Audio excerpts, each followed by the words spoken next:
recording's now on. Right, good morning all for the meeting of the Finance and Audit and Performance Management on the 27th of July 2020.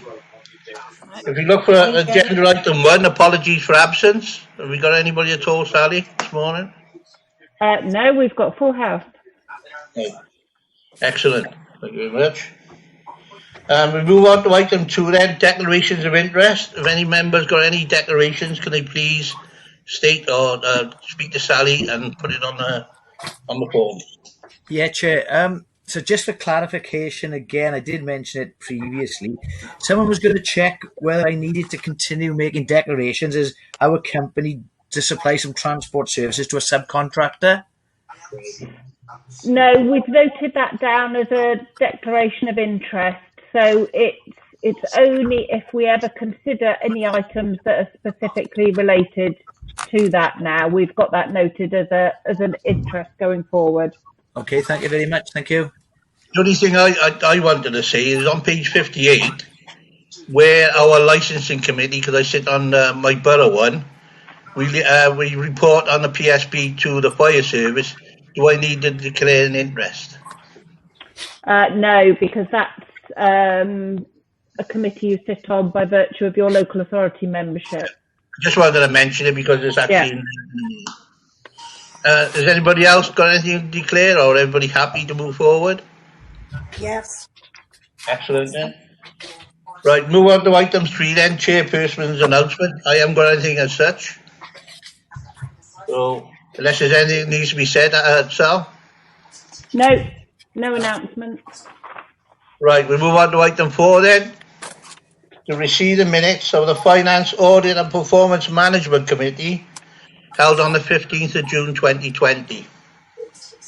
And that's on page 3. So I go by page, and at the end, if there's anything that anybody would like to mention. Page 3. Page 4. Just one. Right. Hang on, someone's got to see. That's better. Yeah, on page 3. Councillor Bell-Smith has indicated she's got a query on the minute, and yeah. Councillor White. Sorry, I couldn't remember how to say. On page 4, I think the headquarters, bottom paragraph, reference the savings for the installation of LED, and it says we're approximately saving 50,000 a year. Have I got a naught too many? Awesome. That's Geraint. Councillor Smith, yeah, I can confirm it is £50,000 a year. There was less than a 2-year payback period on the installation. Right, wake up, Val. It's a very good investment. Thank you, Chair. So yeah, that's why we've rolled it out across all the fire stations as well. So, no, it's fantastic value. It's fantastic in that case. I just queries. Thank you. I think Councillor White had a query as well. You know, on page 3, you've got down at Bridge End.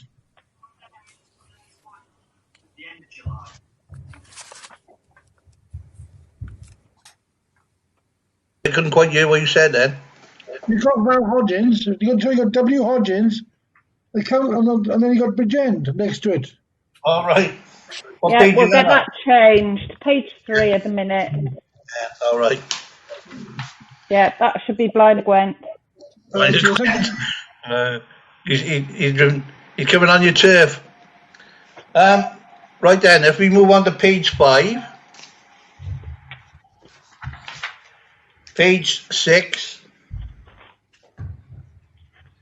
page 7, and page 8. Is everybody happy with the minutes? You got Chair. Chair, can I just raise with members the issue on item 7 on the minutes, the statement of accounts 2019-20. We did mention to members that due to the COVID situation, we were delaying the inspection of accounts till September, so they wouldn't be signed off. just to say the audit work is continuing. We're almost finished with it. I believe, and Alison's on the call, so she can correct me if I'm wrong. I don't believe there's any sort of major issues that we're currently facing. It has taken a little bit longer than perhaps we'd anticipated with the remote working, but we're working towards it. So the intention now will be to bring back the ISA 260 and get the sign off to the accounts to a subsequent meeting. Thanks for that, Chris. And if people look into the forward work programme, it is in that as well, and the date has been altered for future reference. Okay. Anybody else got any questions regarding the minutes? You're all happy with them? Excellent. I'll move those minutes. Yeah, and so you want to second it? Yeah. I'll second David White. Okay, yeah, thanks. Thanks, everyone. Right, if we move on to item 5, which is the Capital Monitoring Report 2020 to 2021. Who's leading on that? That's me, Chair. Yeah, I thought it was. Geraint, stay with me while I mute all members. Right, you're okay now. Okay. Thanks, Chair. Morning, members. The standard format for the Capital Monitoring Report, obviously we report to every committee. Just before I dive into the report, is just to point out that usually we present the Revenue Monitoring Report and the Capital Monitoring Report. But as Chris just pointed out, with the ongoing work with the audit and the statement of accounts, and with the remote working, we've been unable to get a Revenue Monitoring Report to this committee. Obviously, we'll rectify that for the next committee and catch up there in September. So the Capital Monitoring Report, it was a bit more pressing to get that report through to this committee today, because there are some decisions that we requested members to make on the back of the report. So the report itself shows that the total budget for capital for the year, with including slippage brought forward from last financial year, comes to 7.9 million. And that the forecast for the year is 6.5 million spend, with a further 1.6 million of slippage being carried forward into next year then, and some of the explanations are set out within the report. In terms of property, the area of the capital programme, we're forecasting that we'll spend approximately 2 million there, not £2 as is in the actual papers, so I'll get that amended. On the bottom of page 9, it says that the property schemes are £2. That should read 2 million, and 1.2 million carried forward as slippage. Within that area of the report, and part of the thing that we requested members to consider today, it's become apparent that there is likely to be a projected overspend of about £100,000 on the Pontypridd refurbishment, so the refurbishment of the station. We're taking a wider view of the actual work that's been done on the site at the moment. The original plan was to refurbish the existing drill tower that's on the site, but further review work that's been done with the property team and with the operational staff based on station, and with the senior operational staff based here. It's been considered to actually demolish the existing drill tower and replace with a steel drill tower for further use. There is a short presentation. The slides have gone out as Appendix 2 to the report, and hopefully, if I just share my screen with you, hopefully this bit will work now. And get my technology right.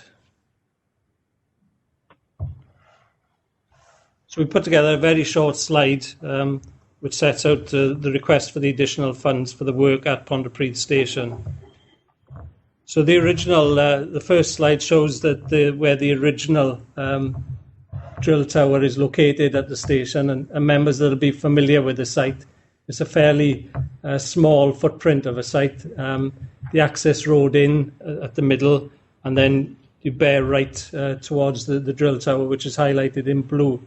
The actual layout of the site is sort of the space area is a bit confined, and the intention really is to look to sort of make better use of the space that we got on that site. So on the next slide, the proposed new steel tower is located, it shows on the green area on the far right of the plan there. It's obviously a smaller footprint on the actual drill tower itself, and it's moving the drill tower further back slightly to give more space, more area to improve both parking and areas for training on the site.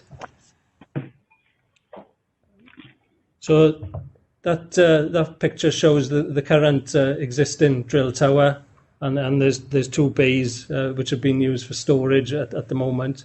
Obviously in need of some repair. So the original plan was to refurbish, but on further consideration, it's felt it's better to actually demolish that and replace with a steel erected drill tower, which would free up space and be a better use for longer term use on the station. Obviously, another consideration, members will be aware that Pontypridd, we've looked at alternative sites for the Pontypridd station, and should we ever be successful in obtaining another site and relocating, this drill tower could be sort of dismantled, lifted up, and then relocated to a different site. So it sets out in the slide there that the costs that we're looking at. So the purchase of the tower at £60,000, demolition of the existing tower at £20,000, and the groundworks to put the new tower on at £25,000. In addition, we're looking to put a new fuel pump and tank in at the same time to again make better use of the space. And put an overground, more environmentally friendly tank onto the site as well. So that would come at £25,000. And some additional works then at £10,000, obviously, because of the restrictions on the site and with the contractors being on the site. Obviously, within the existing budget that we'd had, there was a sum of £50,000, which was for the additional refurbishment costs of the drill tower. But obviously that wouldn't be borne. So it would be in the region of about £100,000 total to replace the drill tower and demolish the existing.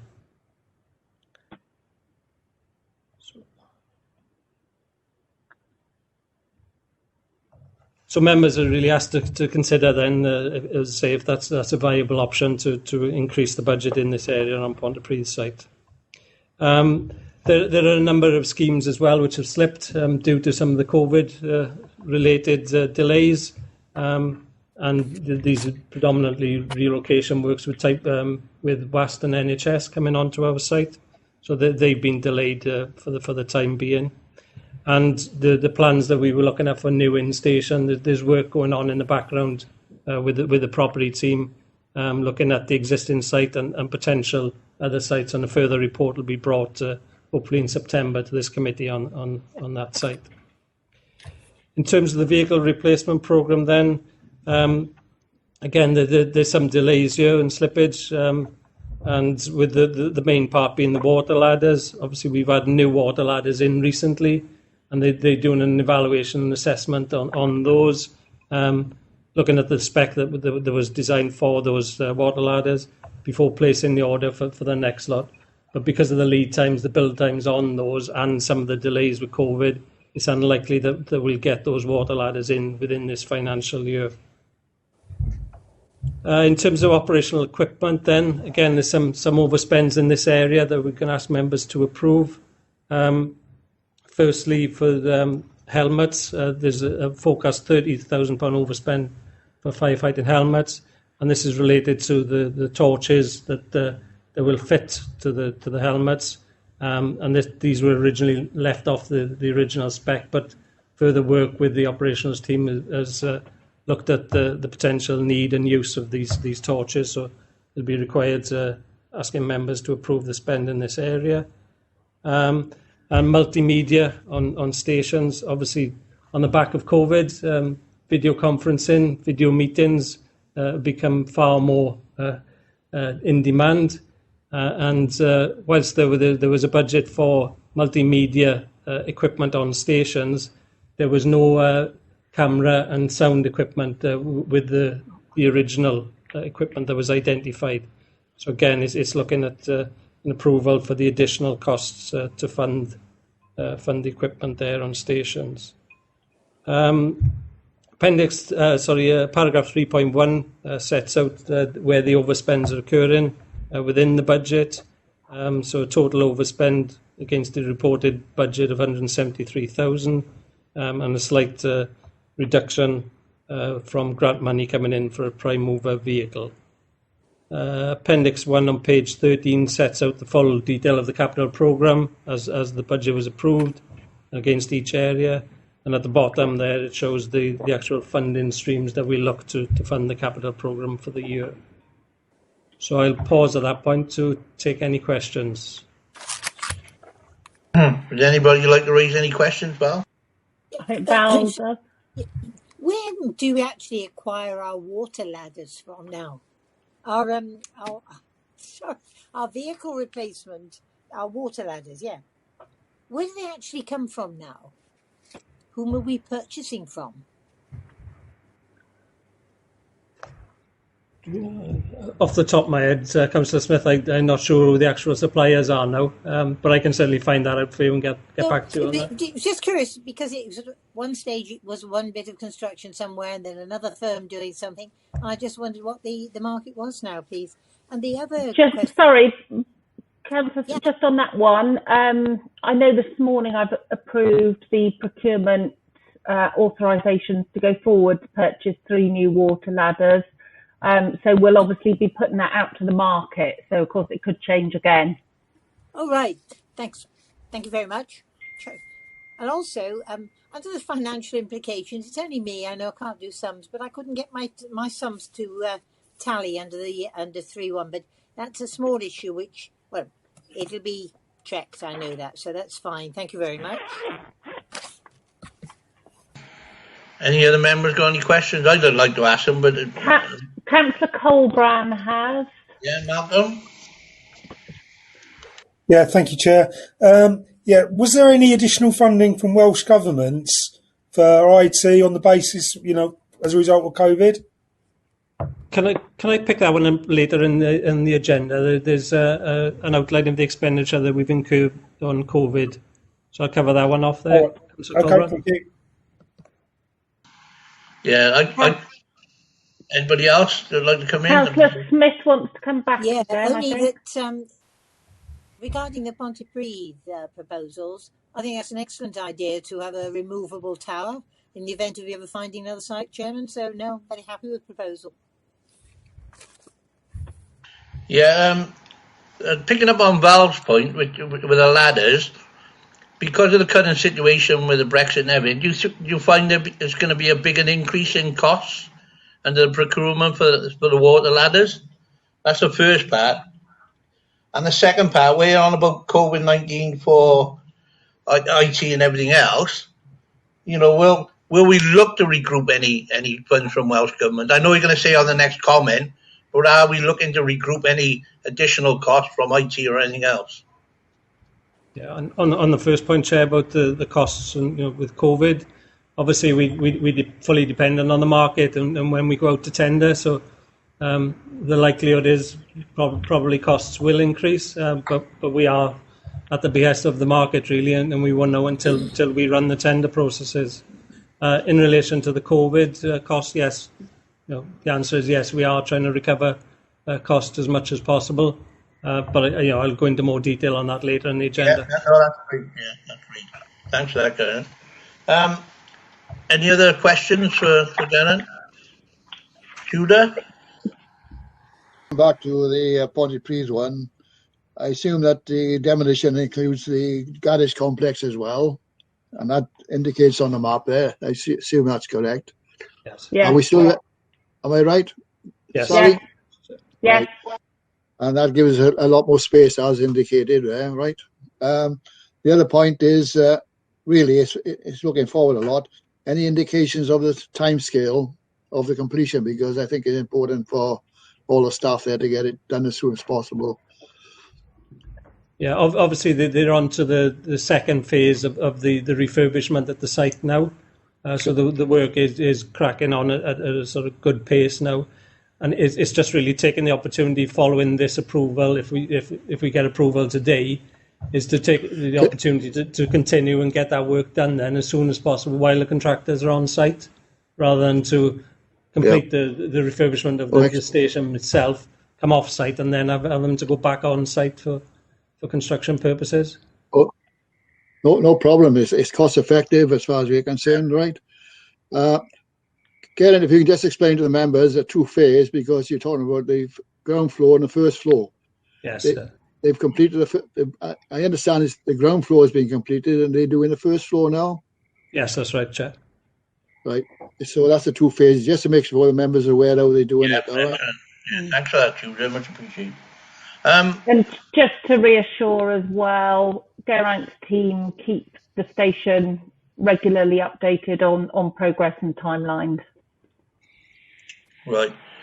Any other questions? No? Right. If we look at the recommendation now, that members note the progress of the capital schemes, approve alterations identified in Appendix 1 and 2, and note the associated funding streams. Are we happy with that?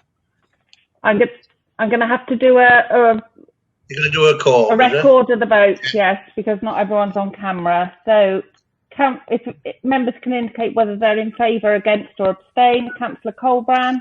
In favour. Councillor Drake. In favour. Councillor Ibrahim.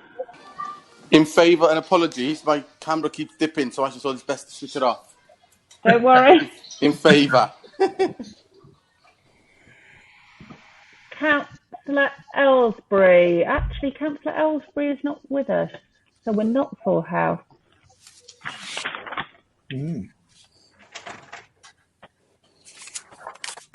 But Councillor Hussey is. They've got the wrong one on my sheet. Councillor Hussey. Yeah, in favour. Councillor Evans. For. Councillor Hodgins. For, please.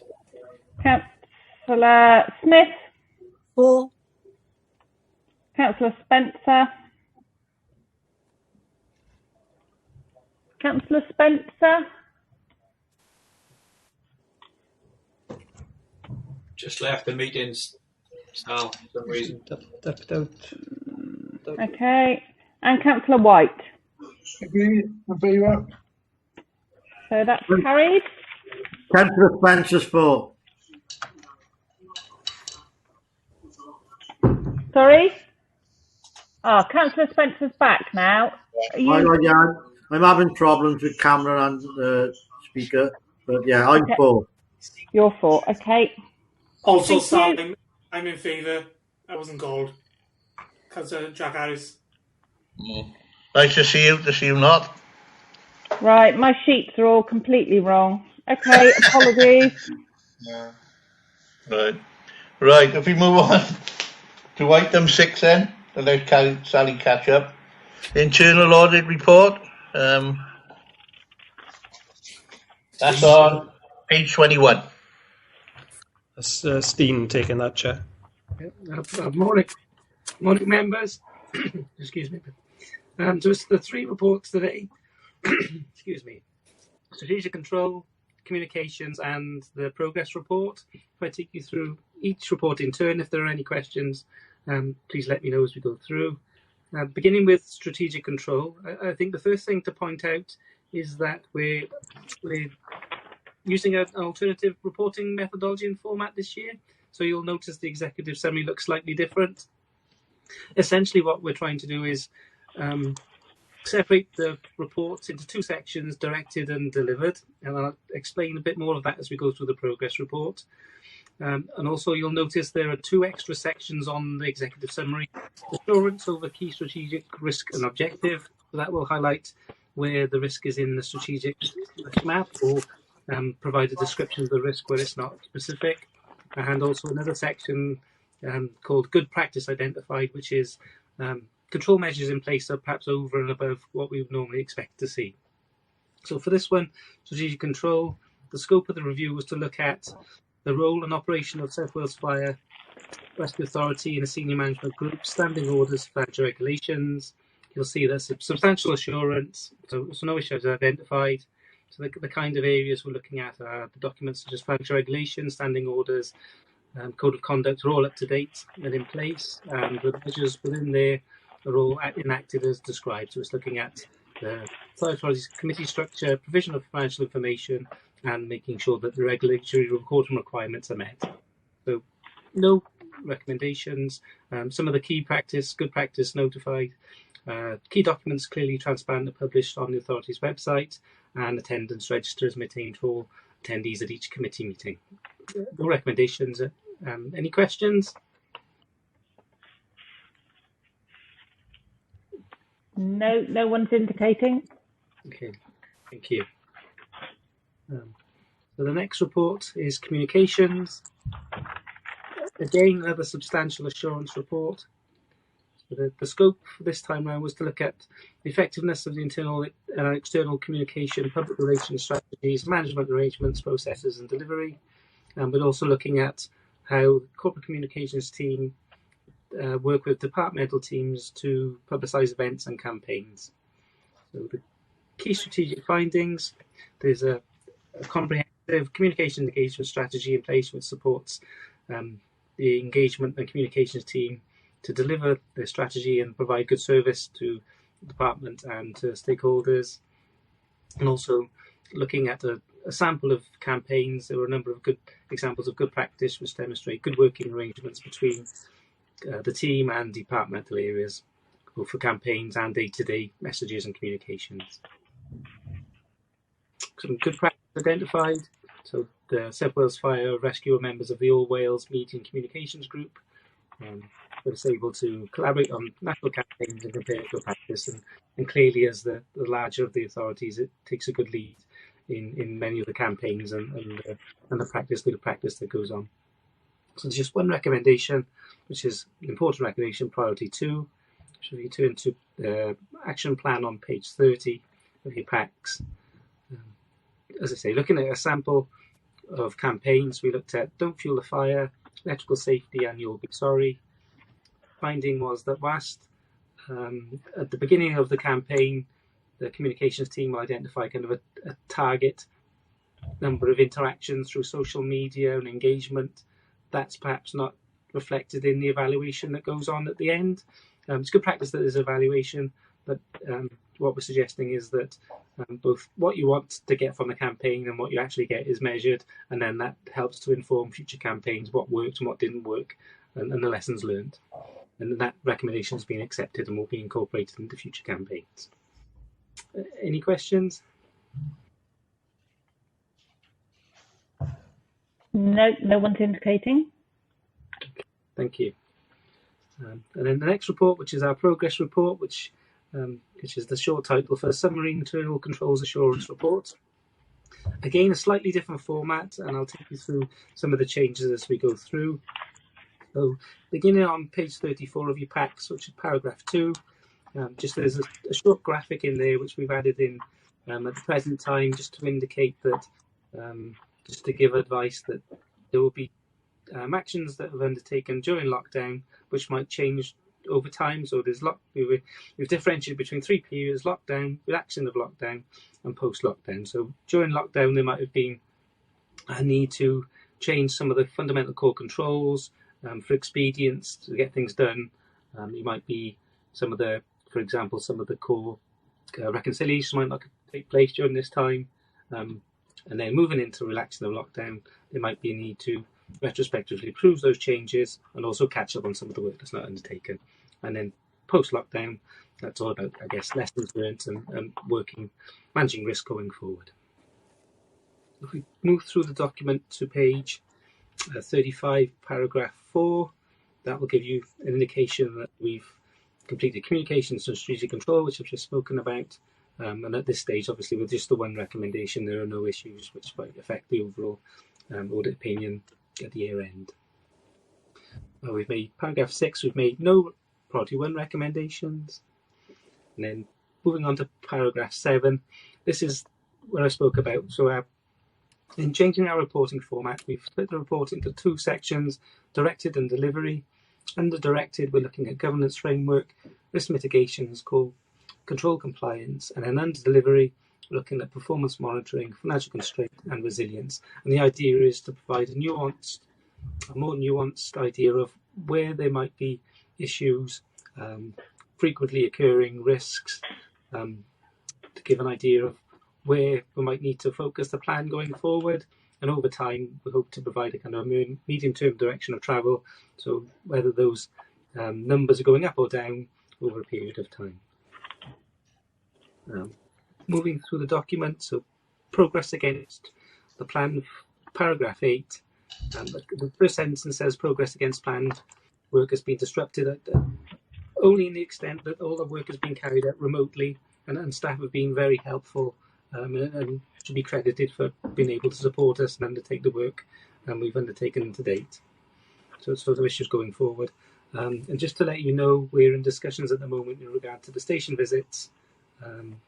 There's a risk assessment going on as we speak as to whether we'll be able to, what measures might be able to be put in place for us to attend site physically.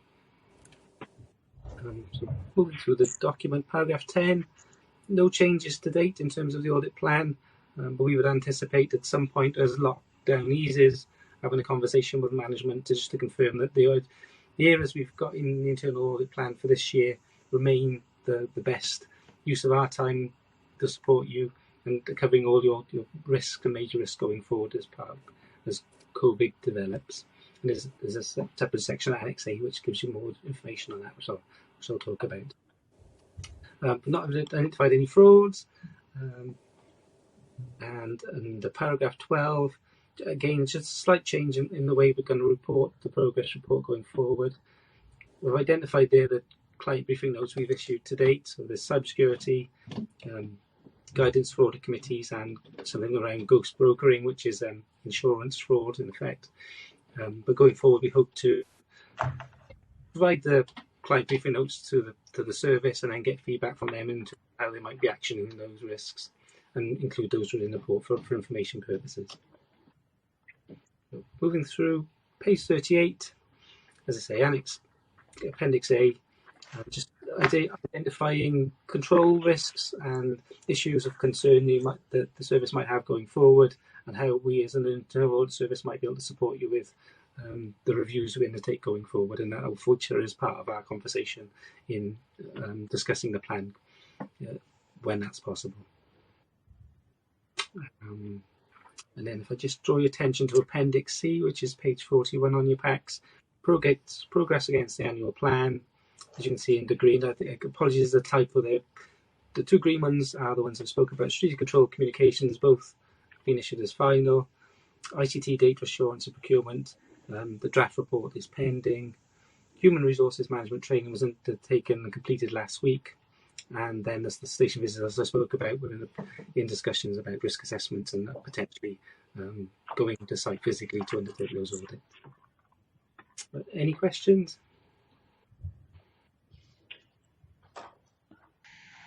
Yeah, all I wanted to ask is, on your recommendation there, we've had a lot of problems with cyber threats. Are we, as a service, able to deal with that, with the systems we got quite efficiently?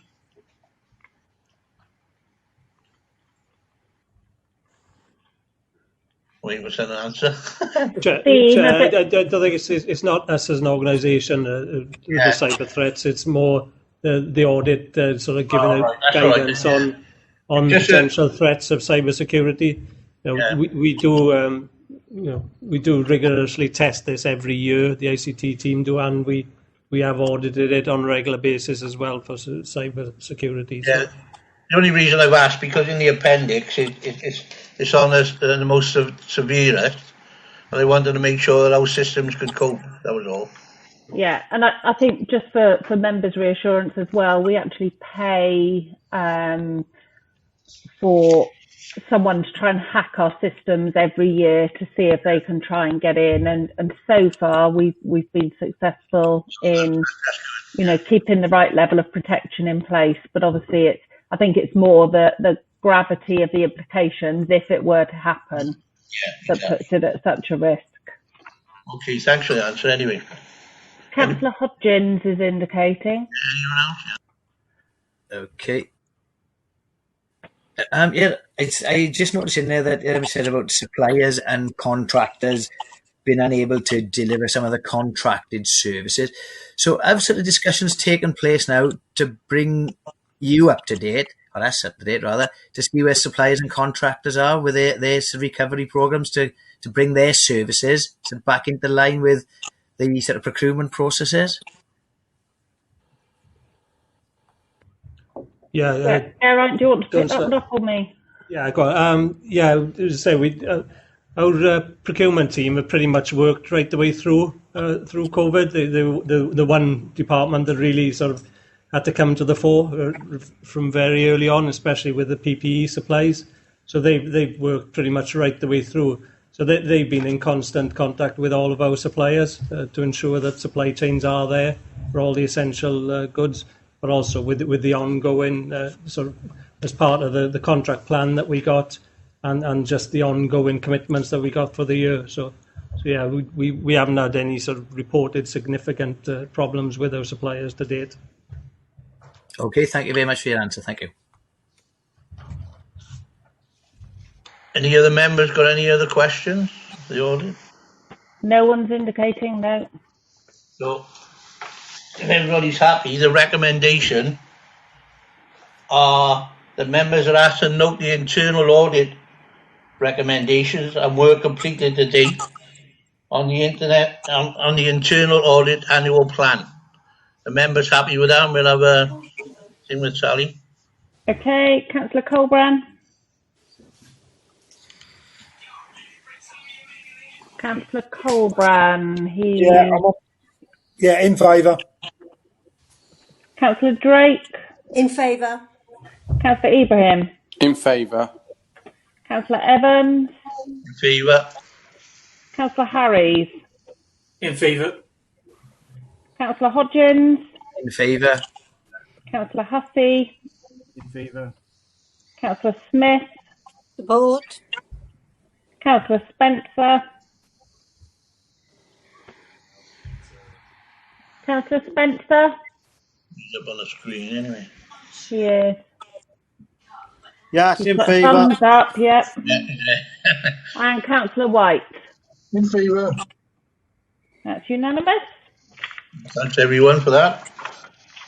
We then move on to item 7, which is the update on the COVID-19 financial impacts. I think that's Garage, isn't it? Yes, thank you, Chair. As was seen in the minutes, this was raised in the last committee. At request, members asked for some information on the financial impacts to the service on COVID-19. Rather than sort of put a detailed report, I thought it's easier just to sort of put the basic facts in terms of the reported figures. So the table that's set out there shows all the costs that we've incurred up to the 6th of July. Just for information, the 3 columns is there. Obviously, the actual spend to date at that date.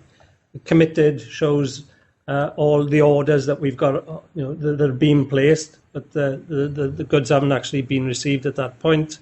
And then GRNIs is goods received but not invoiced yet. So just in that transition stage.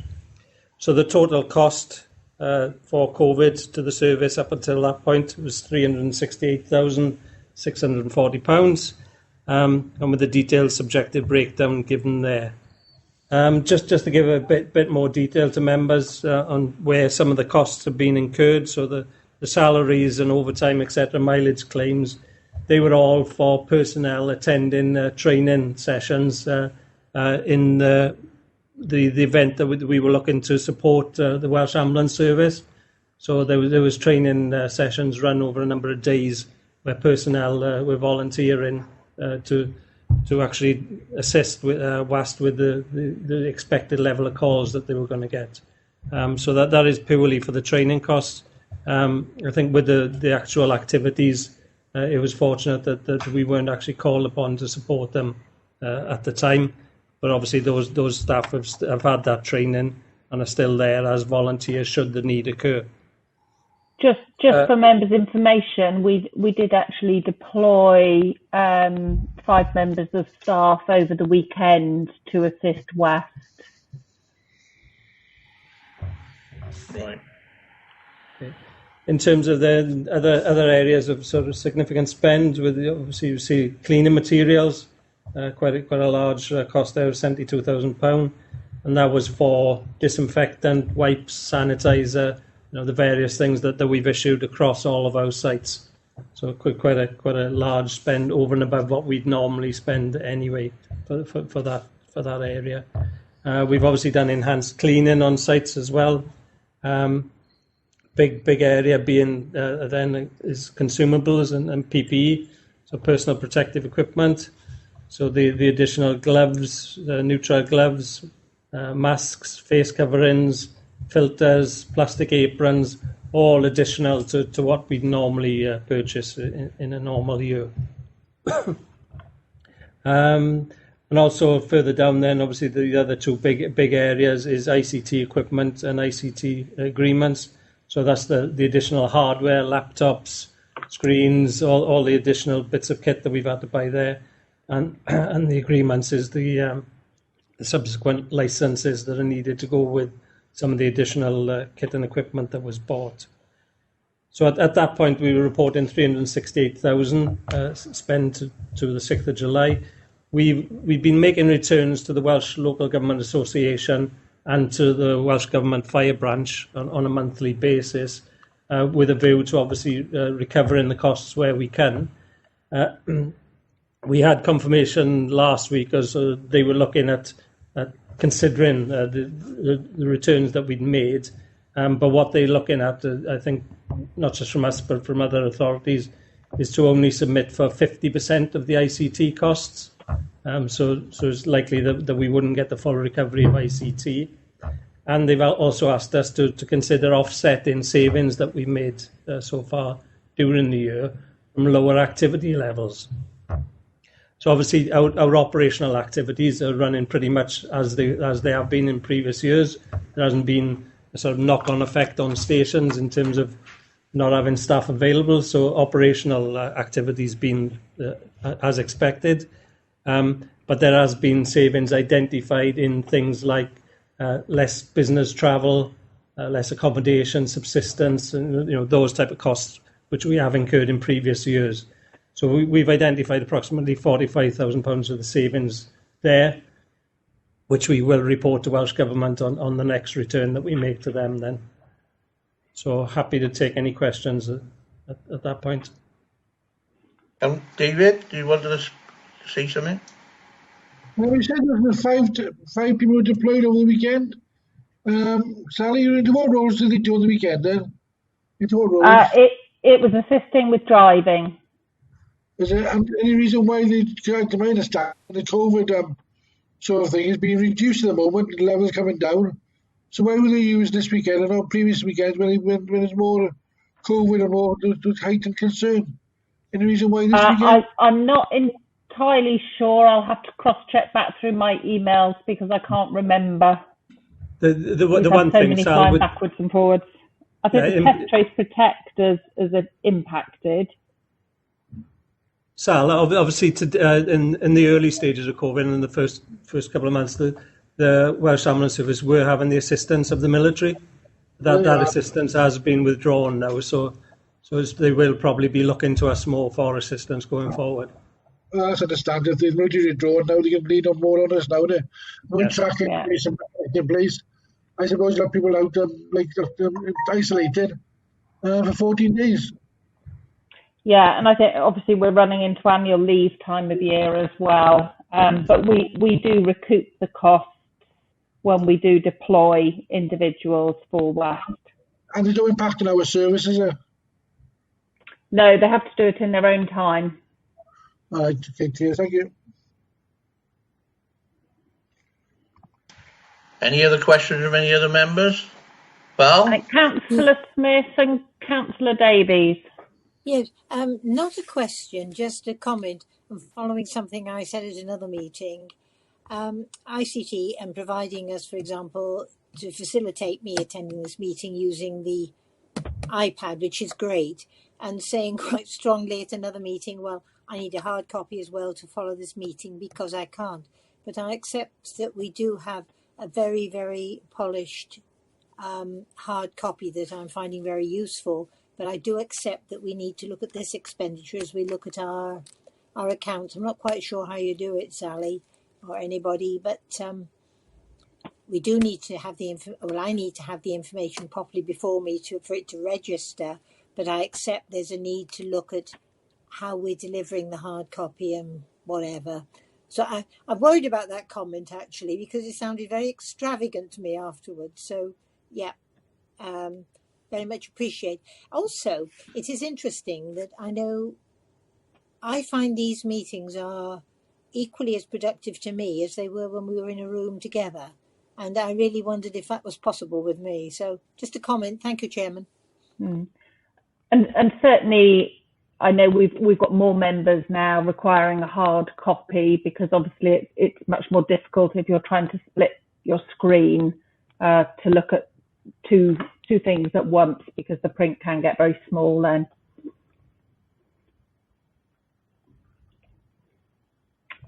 I think Councillor Davis wanted to come in. Chair. Yeah. Geraint. Yeah. Geraint. Yes, sir. Is the ICT, is that the full extent now, or is there any more additional money being involved? And of course, when you talk about 50%, you're talking about a big factor in those two figures, aren't you? Yes. So is that the final figure? Would that be a final figure, or is there still going to be more costs on those two items? No, there are still costs being identified within departments, but not anywhere near the level that we spent to date. It's obviously just picking up the tail end now, where there's been identified additional capacity required to allow people to work remotely. Right. So we won't get that 50% resolved until we get to the end of the whole issue, as far as I can see then. Yeah, this is to say we just waiting. It was sort of identified on the return that they only wanted 50% of the costs. I suppose the ongoing dialogue then will be to what extent they fund the whole of the submission then. Well, that's my concern. Are they going to take it from any other funding, which I mentioned in the pre-meeting, already allocated to us? I'd like to think they'll be supportive and yeah, wait and see. Our expenditure requests with good favour. Yeah. And I think we've already had confirmation of other grant funding, so it should be in addition to that. And I think part of the rationale is that obviously with the ICT equipment, we'll get a much longer term benefit out of that additional kit, and it's likely to become then the standard kit and equipment for that member of staff to use going forward. Well, we can't argue with it. That's the situation, isn't it? Unfortunately. I think Is any other member going? No one else is indicating. Oh yeah, the report was just there for information purposes, really. I'd like to note the report that the garage put for us. Everybody happy with that? No more questions? But I'll happily bring back a further report to another committee to give any subsequent updates. Excellent. Thanks for that. Anyway, we move on then to item 8 then, which is a Business Fire Safety Annual Summary Report 2019-2020, page 47. Okay, morning members. My name is Jason Evans. I'm the Area Manager, Head of Risk Reduction Department for the service. I'm here just to introduce Group Manager Owen Jane, really. Owen heads up the Business Fire Safety Department.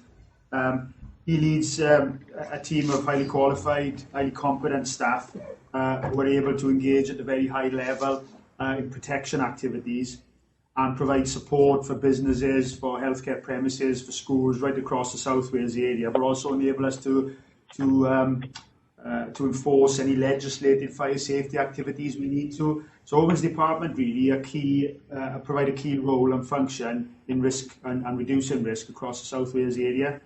So I know that the authority and member support for this department and the structure of this department in particular over the last number of years has been unwavering.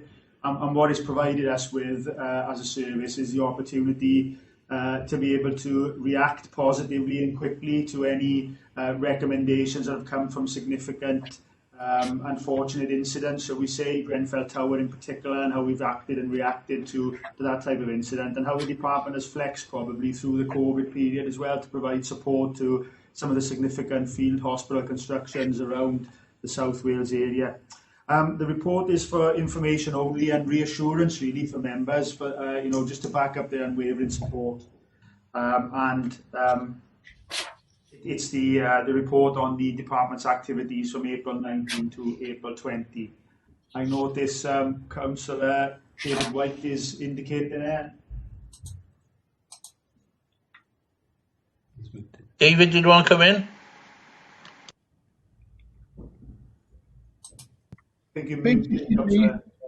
Page 63, Cardiff Central project. I love new projects, So what's the idea behind the Cardiff Central project? Okay, yeah, Owen will explain through, and he'll cover that as we go through the presentation, Councillor, if that's okay. Right, cheers. Can I suggest, Chair, that perhaps the presentation's done and then we save questions to the end? Yeah, I think Would that's that make the best it way. flow a Otherwise, bit you're gonna get better? Yeah, brilliant. Okay, thanks, members. I just attempt to share my screen at the moment so you can see the presentation.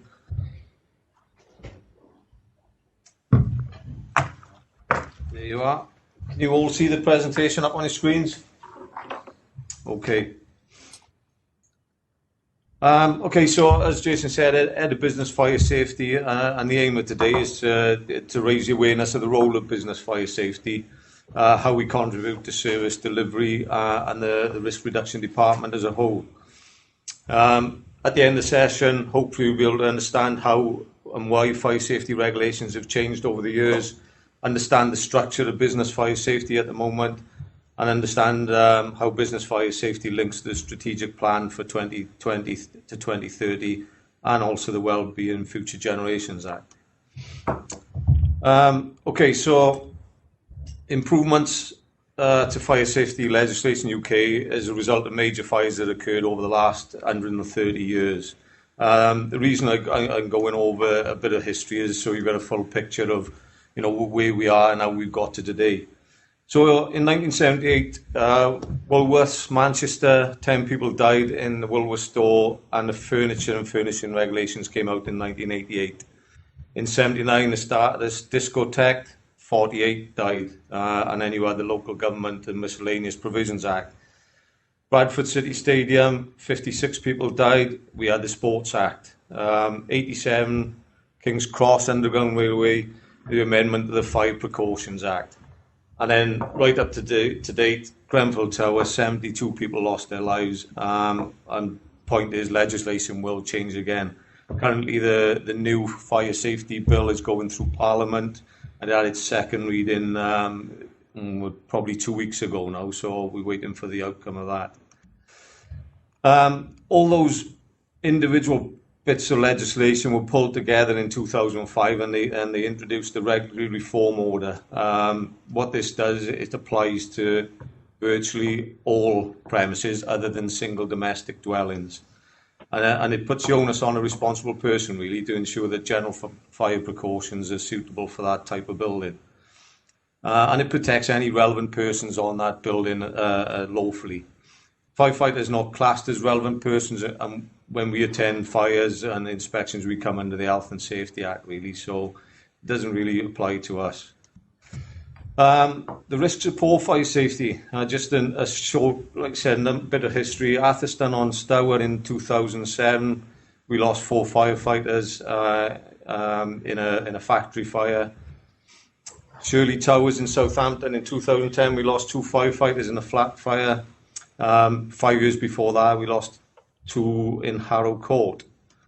And then, like I said, bringing it right up to date with Grenfell in North Kensington in 2017. Dame Hackett report said the system was broke across the entire construction and inspection and enforcement arena and made some significant requirements and changes. It made then the public inquiry, the Lord Morbick Phase 1, that had 17 recommendations for London Fire Brigade, and obviously it had implications across the UK. Phase 2 inquiry is undergoing at the moment, and it's looking at the construction phase. And again, when that's complete, it will have an impact on business fire safety and how we do our business. So why am I presenting today? Well, the Fire Authority, as a department, they have the responsibility to enforce the fire safety legislation in non-domestic properties, and will carry out its fire safety enforcement activities in line with the regulatory reform order I just mentioned. The authority will consider prosecution where, for example, there is a failure to comply with fire safety and the duties imposed by that order. An effective prosecution forms a legitimate element of South Wales Fire and Rescue Authority's strategic plan. It's to reduce the risk, death and serious injury of people on those premises, and we will do that by enforcing the fire safety law. How do we do that? Well, I mentioned the order, but there's a myriad of documents and regulatory documents and legislation we have to follow. The Code of Crown Prosecutions, the Regulators Code, Fire Services Act, and the DCLG guides, the cause, all legislative documents we have to follow to make sure certain buildings follow the order. So what's the benefits? Well, the benefits, it saves lives and property, improves fire safety in buildings and our communities. It minimises fire loss and costs the economy. When you look at the Association of British Insurers' last report, the cost of fire on the UK economy, which is across Wales and England, was £2.2 billion. So you can see there's a massive financial implication of fires in these buildings. It protects and assists and reduces risk to firefighters. We develop our staff.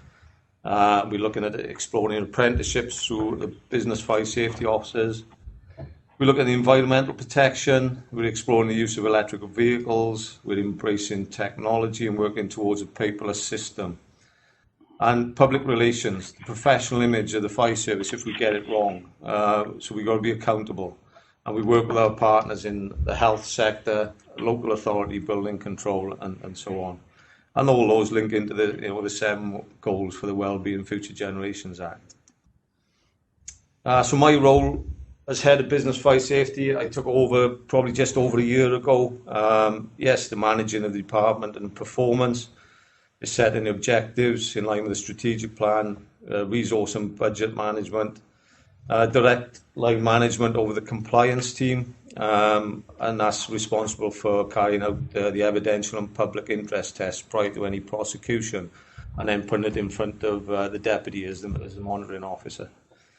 I'm chair of the All Wales Business Fire Safety Group, and I'm a representative on the National Fire Chiefs Council for the Wales region. And I link in with the Community Risk Reduction Group. That's the formal role, but I suppose part of it is raising awareness of what business fire safety actually do, and part of the reason why I'm here today. When I took over, restructured the department into the pillars you can see on the left hand of the screen there, and we've got the proactive auditing team, which look after all the scheduled audits, care and health care. We've got the future development team who look after all the planning, consultations, local authority licensing. We've got the projects and performance. We've had a number of big projects on over the last year. The education and engagement team, which goes out and engage with businesses, the Care Inspect for Wales, health boards and such. And then, like I said, the compliance team, which is it takes on the prosecutions if and when we get to that point. So when I took over as head of business fire safety, I noticed we don't really report on much as a business fire safety department. We've got one strategic indicator, which is false alarms attended per 10,000 population, and one local indicator, which is alarms due to apparatus. And it regards, like I said, the hospitals, residential homes, education premises, in essence, the non-domestic properties. And then Welsh Government, they only really ask for the number of audits that we've done and how long it's taken us over the year. To me, purely quantitative data, it doesn't really tell us if we're making a difference and that we're reducing risk at our more risky premises.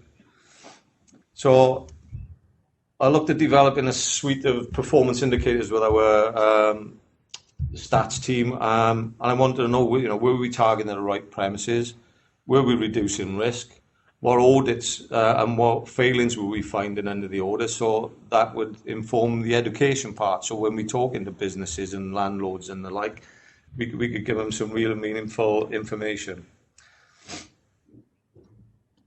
That leads me, I suppose, to the annual summary. I think it's important that you as a finance committee and the senior management team understand what you get for your investment. We're a department of probably 50 people, a cost of 2.2 or just short of £2.2 million to the organisation, and it's important you know where that money's going. And I put the presentation before SMT a number of weeks ago. It was well received, and the deputy wished me to share this report then with yourselves.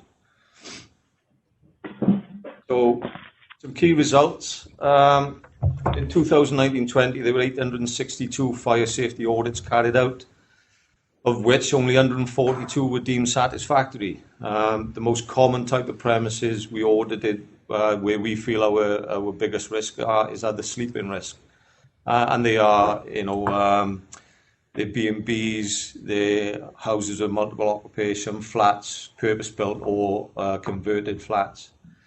There were 72 formal notices issued, which comprised 67 enforcement notices and 5 prohibition notices. There were 3 prosecutions last year, which included a residential care premise, a licensed premises, and 1 other residential premises, and I'll explain a bit about that later. We've had 42 high-rise training courses run at West Midlands, which were to educate our ops crews in the engineered solutions as such in these flats like Grenfell. Through the high-rise engagement and compliance following Grenfell, we carried out 97 audits, which resulted in 12 enforcements and 9 action plans. We currently have 13 staff working towards the national requirements, and 4 staff have achieved their level 5 qualifications. And there were 8 National Fire Chief Council and Welsh Government consultations to do with the changes in the order, building regulations and such over the last year. So, auditing South Wales Fire and Rescue Service obviously devote a significant level of resource to the audited buildings covered by the order, and it is anticipated that a number of audits will fluctuate year on year as we focus on emerging risks. As you can see, it fluctuates over the last 2016 to 2020 there. It's reduced somewhat this year because, like I said, we've had 13 new staff, and it can take an average of 3 to 4 years to get somebody through their qualifications and to an experienced auditing officer. So we've had lost a lot of experience, and I've had to restructure the department over the last year. So there's no surprise that the number of audits have reduced slightly.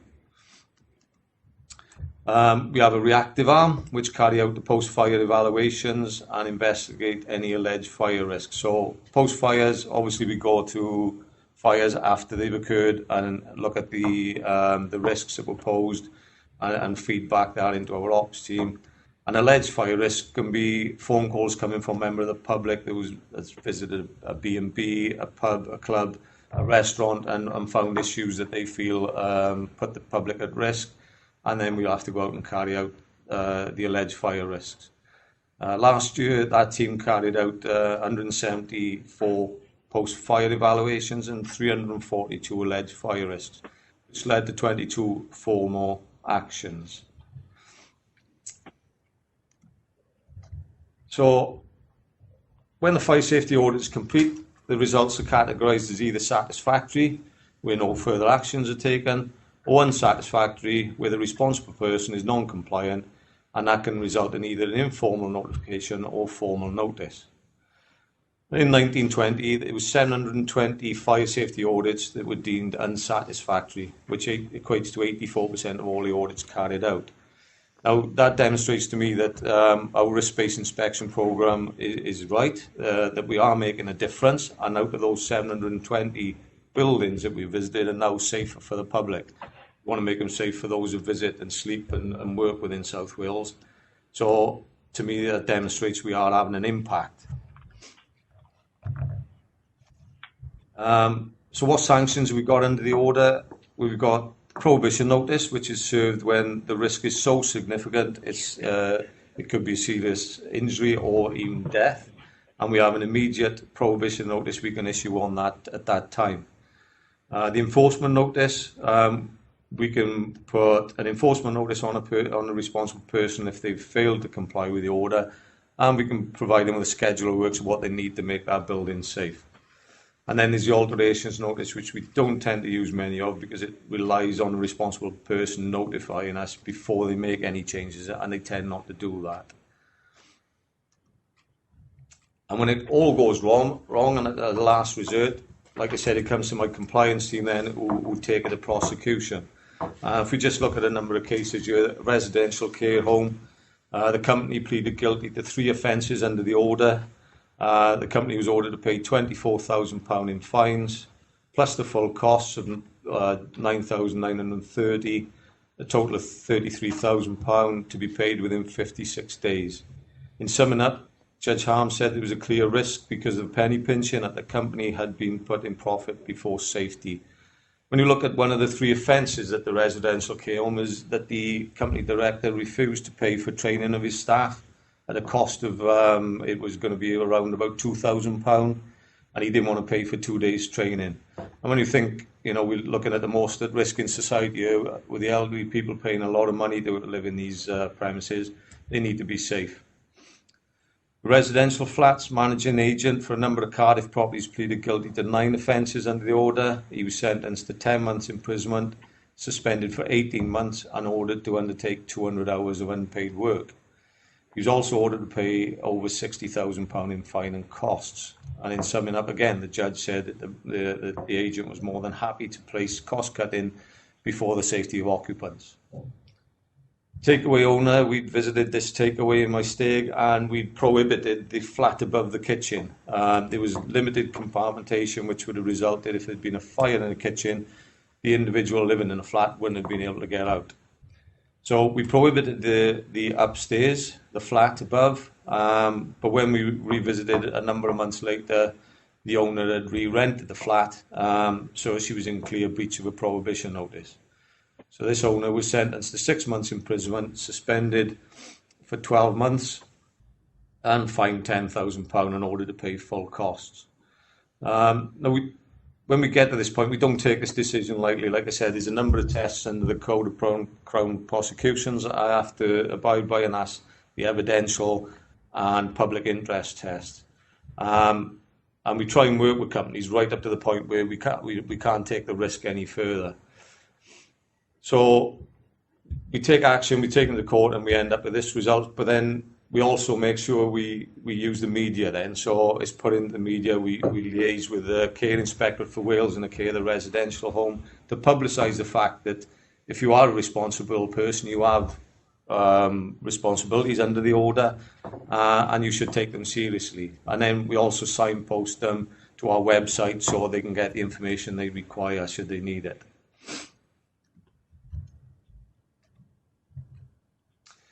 So then we've got the building regulations consultations. Like I said, the future development teams have an enhanced level of technical knowledge. They work closely with local authority, building control, approved inspectors and licensing authorities. And in 2019 and 20, Business Fire Safety carried out 1,081 building regulation consultation, which was a 6% increase on the year before. That's the building regulation consultant stage. That's Gateway 2, if you like. Welsh Government are now putting a consultation paper out this week to bring us in at Gateway 1, which is the planning consultation stage. That's going to increase our workload, but there's a consultation coming out from Welsh Government this week.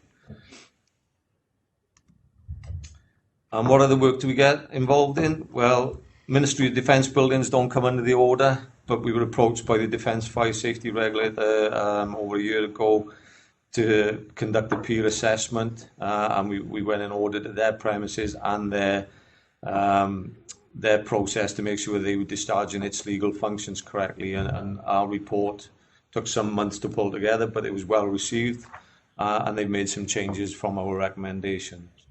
Freedom of information requests, we had 6 for high-rise premises and 8 from other premises last year. During performance inspections, DPIs, it's basically going out into the nighttime environment, pubs, clubs, to make sure their buildings are safe when they're occupied and when they're at most at risk. And we do this in joint working with the police, police licensing officers, Cardiff City Council, trading standards and like.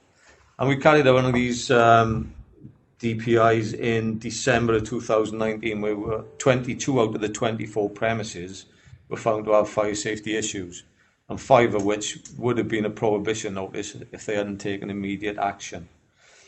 We sit on a number of working groups for the National Fire Chief Council, and we've had massive input into some guidance documents, and from a devolved administration point of view, we make sure our voice is heard across the border. Cardiff City, Cardiff Castle. This was the sounds of the city, caused me some sleepless nights. It was in June last year, there was a large Sound of the City concert going to go ahead. When you look at the licence for Cardiff Castle, it refers to 10,000 people can be held in there. Now, licensing operates in bands, so from 0 to 3,000, 3 to 7, and 7 to 10,000 pounds. Well, a risk assessor that was employed with the event organiser used that figure to say that you could have 10,000 people in it. He used the wrong guide. He wasn't competent in carrying out the risk assessment for this type of event. And when it came to us, it was clear that the risk assessment wasn't suitable and sufficient. And by using the guide that this risk assessor had used, maximum you could have got in there would have been 6,700 people. So there was significant failing. So we were faced then with issuing a prohibition notice or restrictions notice. And the reputational damage that would cause to ourselves and the Fire Authority or Wales PLC as a whole would have been huge. So it's not our job to do the work for these event organisers, but to take a pragmatic approach and made sure that we sat with them, explained the risks. We made some significant changes to their risk assessment, but ultimately the most we could get in that Cardiff City, as you can imagine, it hasn't got many exits to get people out, was about £9,000. And that was going down to actually taking the hardware off the doors, because they got some large handles and ironmongery on the front of the door. So even down to that. So we moved the concession stand, we moved the LPG storage, and we made sure they increased the number of stewards, which ultimately resulted in the concert going ahead. But the police were in fear of a major public audit if we'd had to cancel or restrict. It's a huge risk. But if we'd done nothing, South Wales Fire and Rescue Service and the Fire Authority would have carried that risk. I mentioned some projects earlier on. We're in the process of implementing ISO 17020 for fire investigation, which is a quality assurance system. We're well on the way to that, and we now have a quality manual, and we've got a full asset refresh. The RIDGE project, which is a risk identification and data gathering engine, which is what RIDGE stands for. Currently, our risk-based inspection program is done by our experienced members where we know to have risk, where we know we've had issues in the past. What this will do is, it's in partnership with West Midlands. It's an electronic system with the algorithm set in the background, which will, send us to the right, highest risk premises all the time. And when we gather this information, we'll be able to use it many times throughout the organisation. And it's going to be one of the UK leading risk-based inspection programs. The high-rise project team that was set up following Grenfell identified 287 residential high-rise buildings across South Wales. 22 of them had failed cladding systems on them. The remedial work has been completed on 9, 4 had aluminium composite and 5 other failed cladding system. We were expecting the expected work to be completed by 2020, but obviously with COVID this has a knock-on effect. But it doesn't stop us working with the high-rise buildings across the service throughout the period. Private authority schemes. This is a means where businesses can receive assured and tailored advice from us. We have Castle Leisure and Brains already been signed off. and we're working with Community Housing Cymru and its members, who represent 70 not-for-profit housing associations. And they promote the relief from financial hardship through the sector's provision of low-cost social housing. CHC has a coordinated PAS scheme, and a number of their members have signed up to local service agreements with South Wales, which strengthens our partnership with social housing providers. We did have one with Liberty Living, another huge housing provider, but they're just about to unite with Unite Group, and we're waiting to see what impact that has on our primary authority scheme. Unwanted fire signals, we've done some work over the last year to reduce unwanted fire signals. We started with hospitals and care homes, obviously for the impact on staff and patients. Those we reduced by 15%, and in care homes 21%. So it reduces the disruption to the hospital and the staff, and it's also reduced road traffic from us responding under blue lights and horns and disrupting the traffic and putting our crews at risk. So it's had a great effect, and we're looking now where we go next and where we try to reduce unwanted fire signals in the future. That's sort of a quick whistle-stop tour of the annual report. I know you've had a full copy in your agenda. If you've got any questions, I'm happy to take them. But I'd like to thank you for your support, as Jason said. I hope that's provided with you some information. I know that one councillor asked about the project in Cardiff Central. It's about raising awareness, really, with the operational crews, because business fire safety is such a bespoke part of the department, and like I said, it can take 2 or 3 years, 4 years to be qualified. It's about raising awareness of what we look for, so when the crews are out there, they can look for risks and maybe share that information with us as we share operational information with them the other way.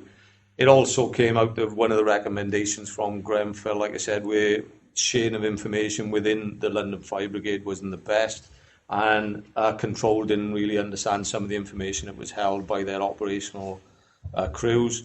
So there was a recommendation made within that Phase 1 report of sharing information, and it's about that. We started with Cardiff Central initially because they have a lot of high-rise in their area, and it's been received well by the crews, to be honest, and they're really taken to looking for this information when they're out and about. I hope that answers the councillor's question. So if you have any more, happy to take your questions. Owen, sorry, can you just stop your screen sharing so that I can bring all the members back up? Thanks, Fabulous. Debbie. Right, I've got a few. I've got Councillor Colbrand, Councillor Smith, Councillor Evans. Yeah, thank you. Oh. Thank you for that report. Just a quick question. With the 720 failed audits, is there a follow-up, or do we just give advice? Yes, no. With the enforcement notice, they'll be given, they'll be told where they failed on the order, and they'll be given a schedule of works to carry out. Now, that schedule of works depends on the seriousness of the breaches of the order. So, for instance, if it required an external staircase, they can have up to 365 days to put it right. Halfway through that period, we would ring to see how they're going. A week before, we would check that the work is being carried out, and then obviously a week after we check and then sign off and cancel the enforcement notice if it's been carried, if the work's been carried out. If it hasn't been carried out, then we progress down the sort of prosecution route. Okay, thank you for that. I think Councillor Smith. Yes, please, if I may. Thank you for a very, very interesting report. I found it fascinating. Thank you. Can I ask, there are big firms, big producers. Use, for example, one within my own authority, BAE. They operate their own fire system as well. I presume they liaise closely with South Wales Fire and Rescue Service, not just doing their own thing. That was just one query. And the other one, on page 55, there was a reference there to the team's prosecution work and the staff, the legal people who represent for us. And I was just intrigued as to how they got the job, because it sounds as if they are suppliers, if you like, the legal expertise, they supply that. Did we initially go out for invitation, people who were interested in doing this job? So how did they get the job? That rather intrigued me. And yeah, thank you very much. But I do congratulate the team on what they're doing. And also, when you look at the incidents that have gone over the last 50 years, things have altered so much, haven't they? But we are still appallingly uncaring people. Not the fire service, the public in general do some stupid things, but still. Thank you very much for the report. Okay, if you're referring, yes, my compliance officers are station managers and watch managers within the organisation who have worked in business fire safety for a number of years, so understand the order. If you're looking at the legal support we have, with Mr. David Stokesbury, David Stokesbury, we went out to tender 3 years ago. He's a renowned barrister. He's from London, and he's had 25 to 30 years experience and has had a lot of input into the fire safety order. So his tender went out 3 years ago, and he was successful, and I think he's been with us for 20 years, David, and he keeps winning the tender. Fair play to him. And with Hugh James, again, we run a tender process and a local Cardiff firm, and we have Mr. Justin Davis, who specialises in the fire safety order, and he's been with us for possibly 8 to 10 years. No, that's fine. Thank you very much for answering the question. As for BAE, sorry, yes, they would consult with us if they had an issue, but like I said, we operate a risk-based inspection programme. So unless they came up on that, we were having issues with fires or false alarms there. If they've got their own fire team, they're probably running it well, and they don't come up on our list as it is. Right. Thank you very much. Thank you. Any Chair, I further think you were next, and then Councillor Drake. All right. The question I wanted to ask is, we do stuff with the defence fire safety, and we partnership with other housing associations. Do we partnership with our other blue light colleagues in the same manner? As in inspecting their premises? Yeah, because they seem to have quite a few premises like us, don't they, really? Yeah, again, if they came up on our risk-based inspection programme, so if we were having false alarms at them, or for WAST anyway, but with the police, they come under Crown buildings, police and courtrooms come under the Crown, so it comes under what's called CPIG, the Crown Premises Inspection Group. So they run by Welsh Government, but we do go to prisons with them and inspect prisons. Okay, thank you. Thank you very much. Councillor Drake? It was just a comment, and I agree with what Val said. Mentioning Bradford and King's Cross, it brought all things back to you. You know, you'd forgotten about these things, but it's awful that these people had to die for improvements to be made. I believe, I'm not sure, I could be wrong, with King's Cross, was it the escalator with rubbish and everything and it accumulated? Yeah, that's right, yeah. Yeah, that's right. Yeah, you know, that's right. And there's so many awful things that happened. My son-in-law, I know this is going off the subject, he missed his train by 90 seconds, and unfortunately it was that train that had the bomb in it. And you know, you hear such dreadful things. You know, I know that's nothing to do with the fire service, but it does bring things back.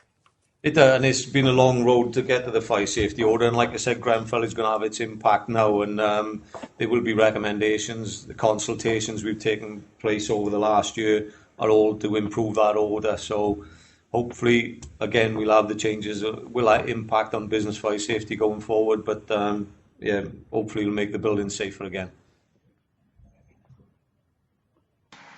Yeah. Is there any other questions, Sal, or? No one else is indicating. Right. Can I say what an excellent report, and give our regards to the team for doing such good work and informing us as members. Thank you, Chair. If all the members like to note the report, then are they quite happy with the report they've seen? I take it yes then. If we move on to item 9 then, the Emergency Services Network Update, page 71. Yeah, I'll take that again, Chair.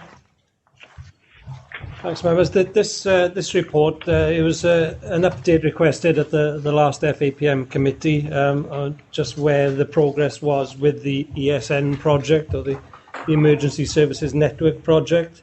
This project's been ongoing for a number of years now, and it's a replacement project for the existing airwave system that we have in place.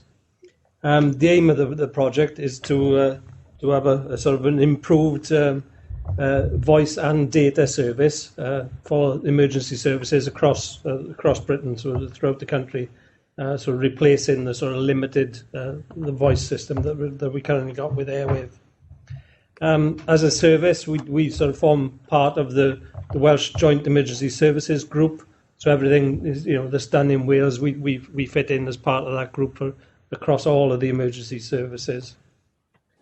The EE were the company that are currently rolling out the network coverage across the UK. They're obviously doing a lot of testing and trying to improve the coverage right across the network. And there have been devices installed in vehicles from the fire service, the police and ambulance, so that when they're going in locations, it's identifying areas of weakness.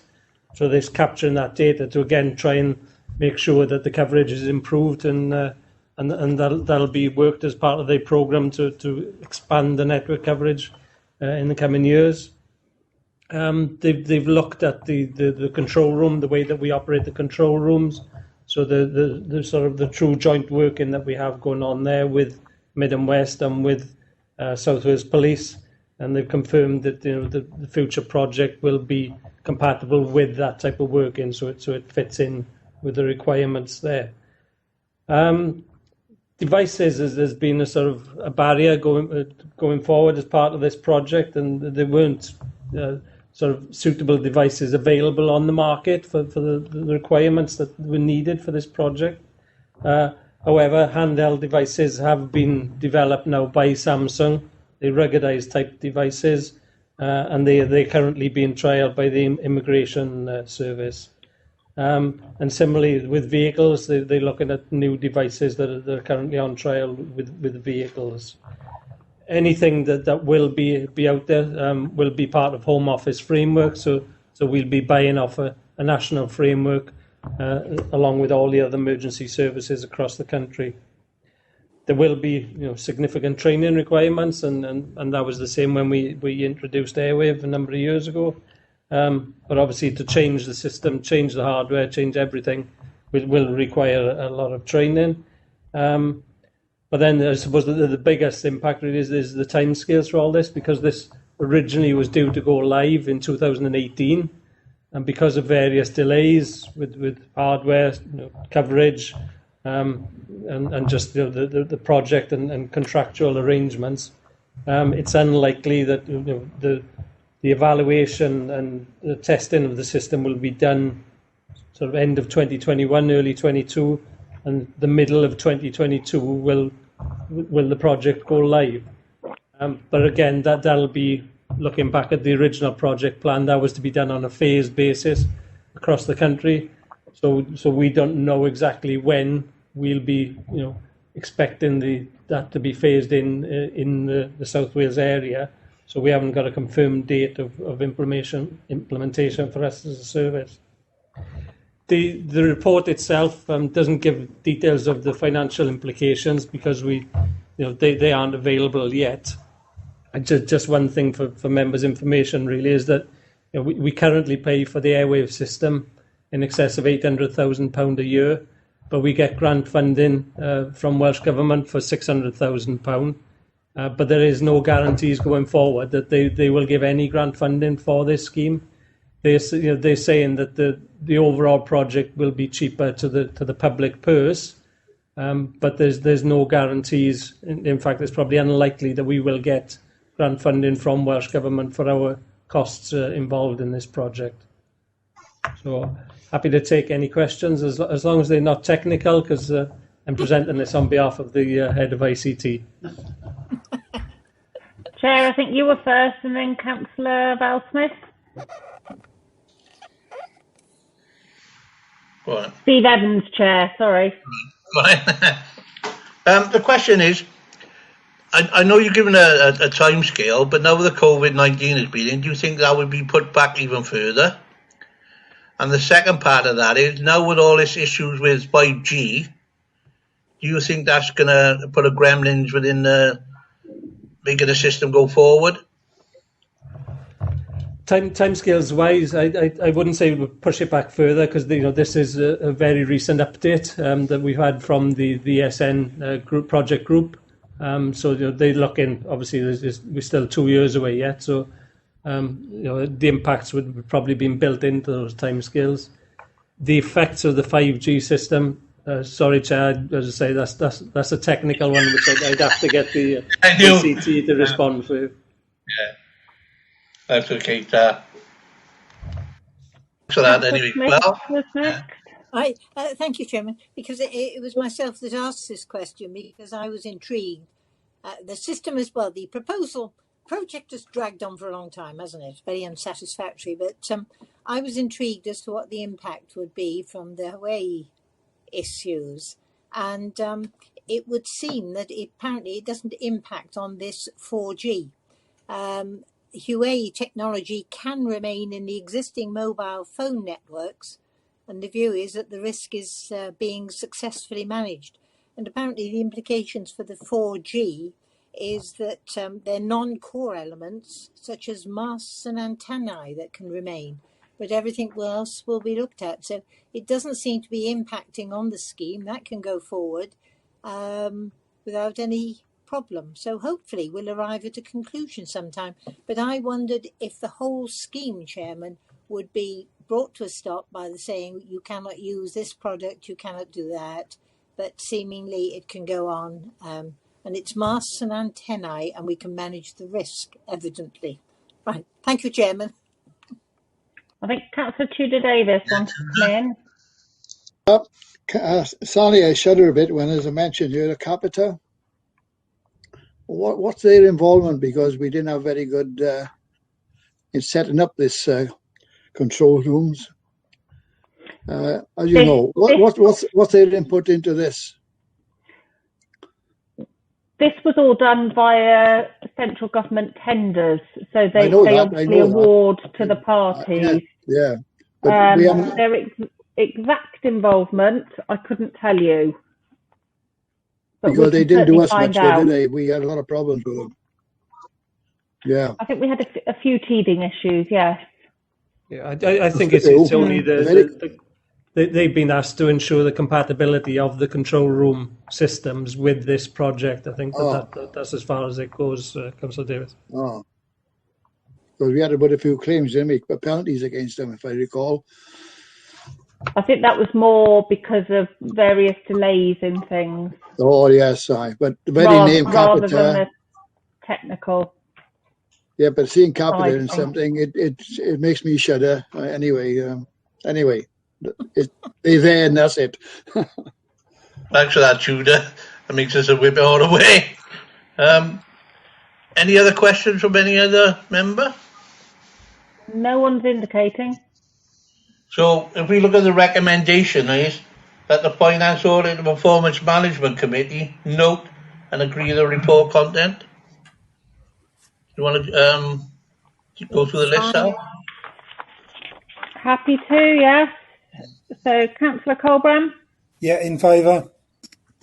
Councillor Drake? In favour. Councillor Ibrahim? In favour. Councillor Evans? In favour. Councillor Harries? In favour. Councillor Hodgins has had to leave.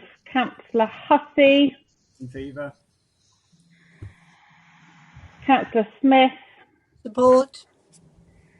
Councillor Spencer? He's in favour. And Councillor White? In favour. That's unanimous. Thanks everybody for that. If we then move on to item 10, which is a forward. Sorry, Judah, do you want to come in? Can't hear you, look. You're on mute. Okay, thanks, Judah, for your input. All the best for everyone. Nice to see you all. Thanks for that. Cheers. Yeah, if we move on to item 10 then, the forward work programme 2020 to 2021, page 75. Yeah, this is just for members' information to give them an idea of the reports that we know will be coming at certain times throughout the year, and obviously we'll add to that as other additional items get referred down from the Fire Authority or need to come before members. Everybody happy to note them? You've actually seen them? Great, thank you. Sorry, Chair, can I just say I have to leave now? Councillor Ibrahim it is. Oh yeah, well I mean we're nearly to the end anyway, so you're not far away. But I've got another meeting to go to. All right, that's brilliant. Thanks for that. All right, thank you guys. Take care. Bye. Item 11 then is to consider any business that the chairperson deems urgent. I've not received anything, so that's good on the service. Chair, can I just jump in with one, just a response to Councillor Smith's question earlier about the water ladders? So it just had a reply from that. Yeah, we actually purchased them from a company called Emergency One. The vehicles, there was 5 water ladders went into service in June, and there was a full agreement for the supply of chassis and the bodyworks, whereas in some of the previous iterations we've split the chassis purchase from the bodywork company. But Emergency One are a Scottish-based company we've used on a number of occasions now, and they were the successful tender for the most recent vehicles we purchased. Hopefully the price don't go up like the ladder. Well, thank you very much.